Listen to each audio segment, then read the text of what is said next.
నమస్తే శివాబి న్యూస్కి స్వాగతం. నా పేరు సురేష్. ఈనాటి వార్తల్లోని ముఖ్యాంశాలు.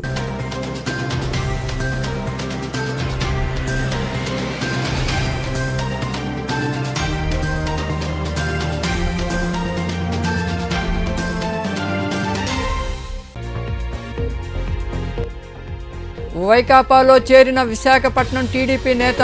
తాడేపల్లిలోని క్యాంపు కార్యాలయంలో టీడీపీ నేత వెంకట రామచంద్రరావు వారి సతీమణి సంధ్యారాణులకు కండువాలు కప్పి పార్టీలోకి ఆహ్వానించిన సీఎం జగన్మోహన్ రెడ్డి.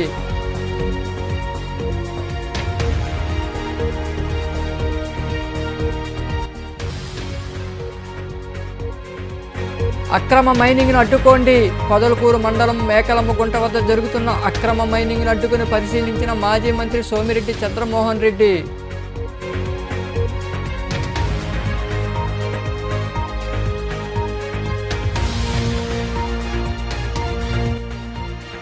అందరినీ కలుపుకొని ఎన్నికల్లో గెలుపుకు కృషి చేస్తా. వెంకటగిరి పట్టణంలో జరిగిన వైకాపా నియోజకవర్గ సమావేశంలో పాల్గొని మాట్లాడిన వెంకటగిరి అభ్యర్థి నేదురుమల్లి రామ్కుమార్ రెడ్డి.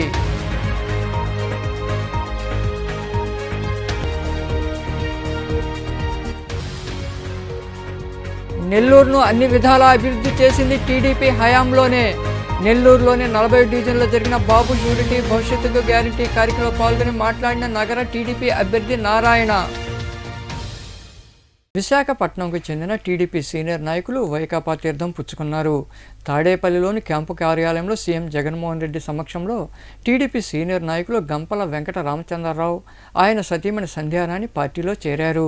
తాడేపల్లిలోని సీఎం క్యాంపు కార్యాలయంలో ముఖ్యమంత్రి జగన్మోహన్ రెడ్డి సమక్షంలో విశాఖపట్నంకు చెందిన టీడీపీ సీనియర్ నేత గంపల వెంకట రామచంద్రరావు, ఆయన సతీమణి సంధ్యారాణి వైకాపాలో చేరారు.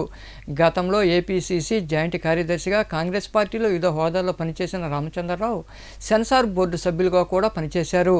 వైకాపాలో చేరిన రామచంద్రరావు వారి సతీమణి సంధ్యారాణులకు సీఎం జగన్మోహన్ రెడ్డి కండువాలు కప్పి పార్టీలోకి ఆహ్వానించారు. ఈ కార్యక్రమంలో party regional coordinator YV Subba Reddy, Visakha smart city corporation మాజీ చైర్మన్ గన్నమనేని వెంకటేశ్వరరావు తదితరులు పాల్గొన్నారు.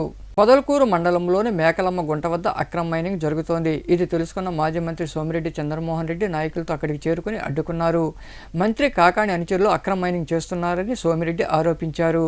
పొదలకూరు మండలంలోని మేకలమ్మ గుంట వద్ద అక్రమ మైనింగ్ జరుగుతోందని తెలుసుకున్న మాజీ మంత్రి సోమిరెడ్డి చంద్రమోహన్ రెడ్డి నాయకులతో కలిసి అక్కడికి చేరుకున్నారు. ప్రభుత్వ స్థలంలో మైనింగ్ చేస్తున్నారని ఆయన గుర్తించి అక్కడ గుట్టలుగా వేసిన రాళ్లను పరిశీలించారు. ప్రధాన రహదారి కనిపించకుండా 10 అడుగుల మట్టి పోసి అక్రమంగా క్వారీ చేస్తున్నారన్నారు. ఈ సందర్భంగా మాజీ మంత్రి సోమిరెడ్డి చంద్రమోహన్ రెడ్డి మాట్లాడుతూ రెవెన్యూ మైనింగ్ అధికారులు పట్టి పట్టినట్లు వ్యవహరిస్తున్నారని తెలిపారు. ఇదే విషయాన్ని జిల్లాధికారుల దృష్టికి తీసుకెళ్లినా స్పందన లేదన్నారు. మంత్రి కాకాణి అనుచరులు రెవెన్యూ అధికారుల సాయంతో మైనింగ్ చేస్తున్నారని సోమిరెడ్డి ఆరోపించారు. నాయుడుపేట పోలీస్ స్టేషన్కు కోతవేటు దూరంలో ఉన్న బంగారు ఆభరణాల దుకాణంతో పాటు మరో చిల్లర దుకాణంలో చోరీ జరిగింది. బంగారు దుకాణంలో 22 సవర్ల నగలు, 50 కిలోల వెండితో పాటు నగదును దుండగులు అపహరించుకుని పోయారు. ఈ మేరకు పోలీసులు కేసు నమోదు చేసి దర్యాప్తు చేస్తున్నారు. నాయుడుపేటలోని పోలీస్ స్టేషన్ సమీపంలో ఉన్న బంగారు నగల దుకాణంలో దొంగలు పడ్డారు. దుకాణంలో ఉన్న 22 సవర్ల బంగారు ఆభరణాలు, 50 కిలోల వెండితో పాటు 70,000 రూపాయల నగదును దొంగలు అపహరించారు. ఆదివారం రాత్రి 2 గంటలకు పైన ఈ చోరీ జరిగినట్లు సీసీ కెమెరాలో దృశ్యాలు నమోదయ్యాయి. షట్టర్లను పగలగొట్టి దొండగులు ప్రవేశించి చోరీకి పాల్పడ్డారు. అలాగే చిల్లర దుకాణంలో చోరీ జరగలేదు. ఓవర్ బ్రిడ్జి వద్ద ఉన్న బొంకులో కొంత నగదు చోరీ చేసి అక్కడే ఇనుప రాడ్ను వదిలేసి వెళ్లారు.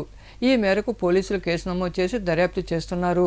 రాబో ఎన్నికల్లో పార్టీ నేతలందరినీ కలుపుకొని గెలుపుకు కృషి చేస్తానని, అందరితో కలిసిమెలిసి ఉంటూ సమస్యల పరిష్కారం కోసం కృషి చేస్తానని వెంకటగిరి వైకాపా అభ్యర్థి నేదురుమల్లి రామ్కుమార్ రెడ్డి తెలిపారు. వెంకటగిరి పట్టణంలో నేదురుమల్లి బంగ్లాలు ఏర్పాటు చేసిన నియోజకవర్గ స్థాయి సమావేశానికి వైకాపా రీజనల్ కోఆర్డినేటర్ పెద్దిరెడ్డి రామచంద్రారెడ్డి, నియోజకవర్గ పరిశీలకులు బొమ్మిరెడ్డి రాఘవేందర్ రెడ్డి, సాయికృష్ణ యాచేంద్ర, తిరుపతి ఎంపీ గురుమూర్తి తదితరులు హాజరయ్యారు. వైఎస్ఆర్ కాంగ్రెస్ పార్టీ వెంకటగిరి నియోజకవర్గ ఎమ్మెల్యే అభ్యర్థిగా జగన్మోహన్ రెడ్డి గారు నన్ను 1 సంవత్సరం కాలంగా మన నియోజకవర్గంలో గడప గడపకు మన ప్రభుత్వం ద్వారా 80,000 గడపలు తప్పడం జరిగింది. చాలా మందిని కలిసినాను, నాయకులతో కలిసి తిరగడం, సచివాలయ సిబ్బందితో కానీ వాలంటీర్ వ్యవస్థతో కానీ చాలా విషయాలు తెలుసుకున్నాను. ఊరు స్థితిగతులు తెలుసుకున్నాను. జగన్మోహన్ రెడ్డి గారు సచివాలయానికి 20 లక్షల నుంచి 50 లక్షలు చేసినప్పుడు ఈ ఒక్క సంవత్సరంలోనే అభివృద్ధి అనేది కనబడింది. నేతన్న నేస్తానికి వచ్చి బట్టలు నొక్కినప్పుడు పెద్దలు రామచంద్రారెడ్డి గారి సలహాల మేరకు ఈ బిల్డింగ్ కూడా అన్నీ ఆ రోజు ఫస్ట్ మీటింగ్ పెట్టింది ఇక్కడే. ఆ సభ విజయవంతం కావడానికి ముఖ్య కారణం రామచంద్రారెడ్డి గారు. ఏ విధంగా చేయాలి, ఏ విధంగా ముందుకు పోవాలి. ఈ సంవత్సరం కాలంలో కూడా నాకు ఎన్నో చెబుతూ వచ్చారు. చాలా వరకు మారాలనుకుంటా, కొన్ని ఇంకా మారాల్సింది ఉంది. అది ఆ లోటుపాట్లు మీకు తెలుసు. నా శక్తి కొద్దీ నేను తప్పకుండా మారుతాను. నేను వచ్చిందే నేదురుమల్లి జనార్దన్ రెడ్డి రాజలక్ష్మ కొడుకుగా వెంకటగిరి నియోజకవర్గం సేవ చేయాలని, ఆ సేవ చేసే భాగ్యం కలిగించిన జగన్మోహన్ రెడ్డి గారికి ధన్యవాదాలు తెలుపుకుంటూ ఎప్పుడు కూడా మీ మధ్య ఉంటానని మరొకసారి తెలియజేసుకుంటున్నాను. మనస్పర్ధలు ఏమన్నా ఉన్నా, చిన్న పొరపాట్లు ఏమన్నా చేస్తున్నా సభాముఖంగా చెప్తున్నాను. ఇక్కడ రాని వారికి కూడా అందరం కలిసి పనిచేద్దాం. జగన్మోహన్ రెడ్డి గారు నిర్దేశించిన వై నాట్ 175 కి 175 జగన్మోహన్ రెడ్డి గారు ప్రతి ఒక్క ఓటు కానీ ప్రతి ఒక్క నాయకుడు కానీ ఆలోచించాల్సిన ప్రతి ఒక్కరు కూడా కలుపుకొని ఈ చిన్న భేదాభిప్రాయాలున్న వీళ్ళందరినీ ఈ 10 రోజులు మనకి షెడ్యూల్ కూడా కొంచెం లేట్ అయింది కాబట్టి ఇది మంచి అవకాశం. వాళ్ళందరితో కూడా రామ్ కుమార్ని వాళ్ళ ఇళ్ళకి పోయి వాళ్ళతో మాట్లాడుకొని నీ భవిష్యత్తులో నీకు ఎట్టి బదులు నీకు అన్యాయం చేయడం, నీకు న్యాయం చేస్తాం. ప్రతి ఒక్కరికి కూడా వాళ్ళ నాయకత్వం మీద నా నాయకత్వం కింద ఉండాలని ప్రతి ఒక్క కోరిక ఉంటుంది. ఆ కోరికని మనం ఎవరు తీయాల్సిన ఇంపార్టెన్స్ వాళ్ళకి ఇచ్చి ఇద్దరిని న్యాయం చేయాల్సిన పరిస్థితి ఉంది. ప్రతి ఒక్క మండలంలో ఇద్దరు నాయకులు ఉన్నారు.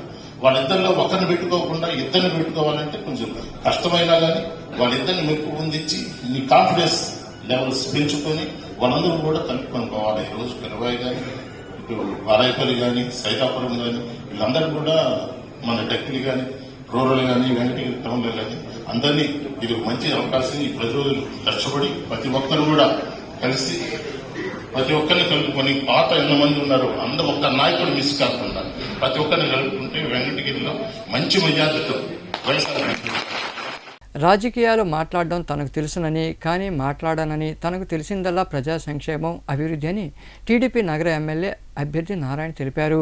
నెల్లూరులోని 40 డివిజన్లో జరిగిన బాబు షూరిటీ భవిష్యత్తు గ్యారంటీ కార్యక్రమంలో ఆయన పాల్గొని ప్రజలతో మాట్లాడి కరపత్రాలు అందజేశారు. ఈ సందర్భంగా నారాయణ మాట్లాడుతూ జగన్ కేబినెట్లో నెంబర్ 2 అయిన విజయసాయిరెడ్డి ఇప్పుడొచ్చి పుట్టిన ఊరు అని ఏదేదో చేస్తానని చెబుతుండడం విడ్డూరంగా ఉందన్నారు. గడిచిన 5 ఏళ్లలో ఏమి చేశారని ఆయన ప్రశ్నించారు.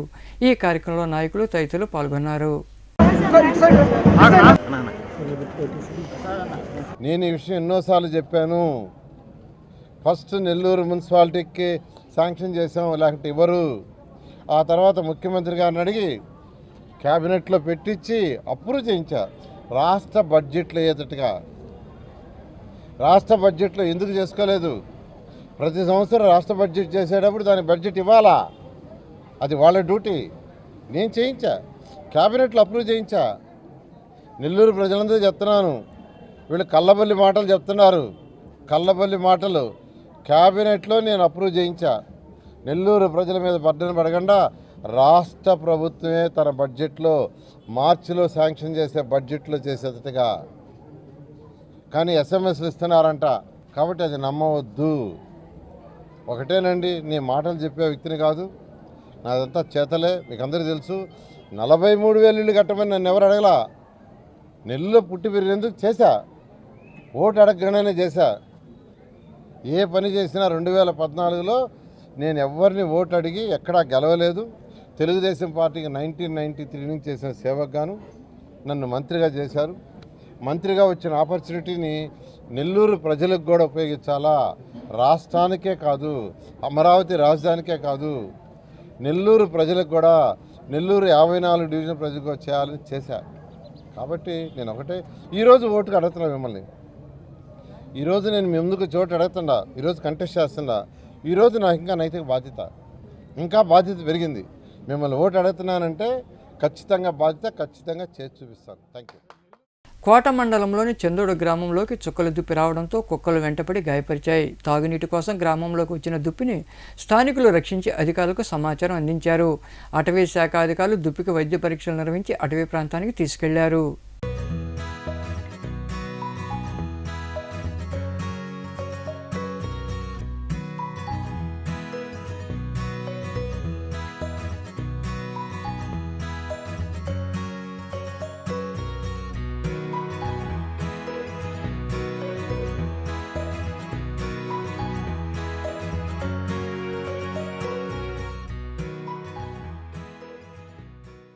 వచ్చే ఎన్నికల్లో తెలుగుదేశం పార్టీకి మద్దతు ఇచ్చి నారాయణ గెలిపించుకుంటే నెల్లూరును మెట్రోపాలిటన్ సిటీగా మార్చుకునే అవకాశం ఉంటుందని మాజీ మంత్రి నారాయణ కుమార్తె శరణి తెలిపారు.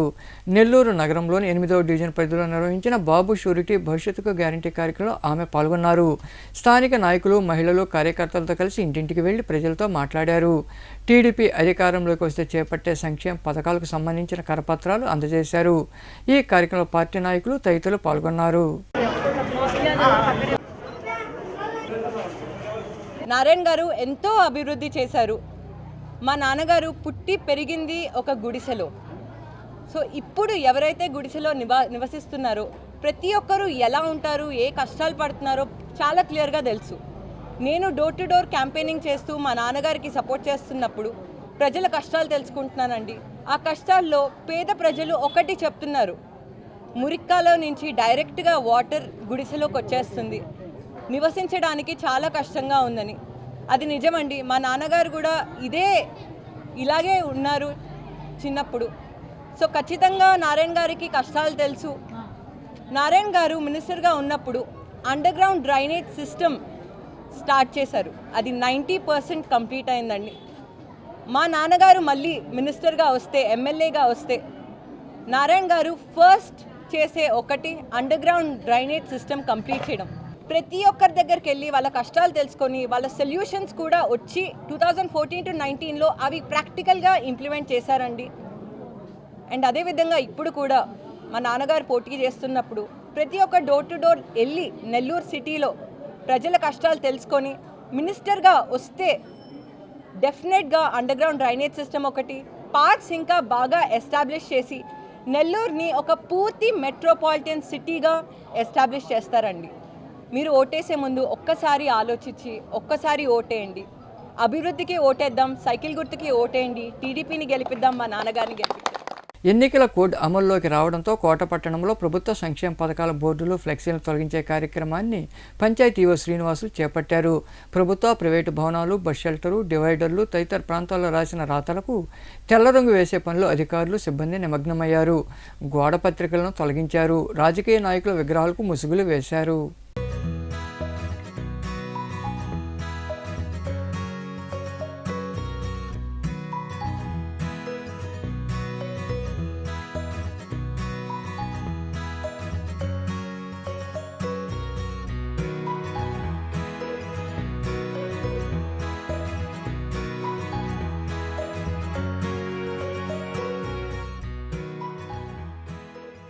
వార్తలు ముగించే ముందు ముఖ్యాంశాలు మరోసారి.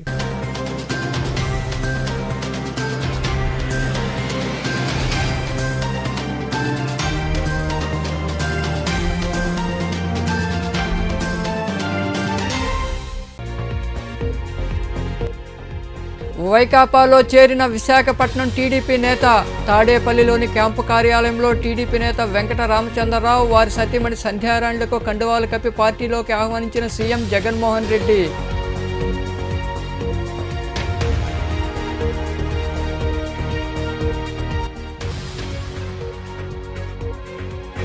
అక్రమ మైనింగ్ను అడ్డుకోండి.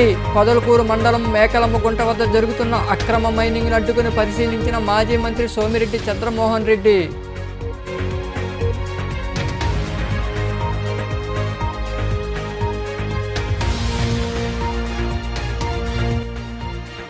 అందరినీ కలుపుకొని ఎన్నికల్లో గెలుపుకు కృషి చేస్తా. వెంకటగిరి పట్టణంలో జరిగిన వైకాపా నియోజకవర్గ సమావేశంలో పాల్గొని మాట్లాడిన వెంకటగిరి అభ్యర్థి నేదురుమల్లి రామ్కుమార్ రెడ్డి.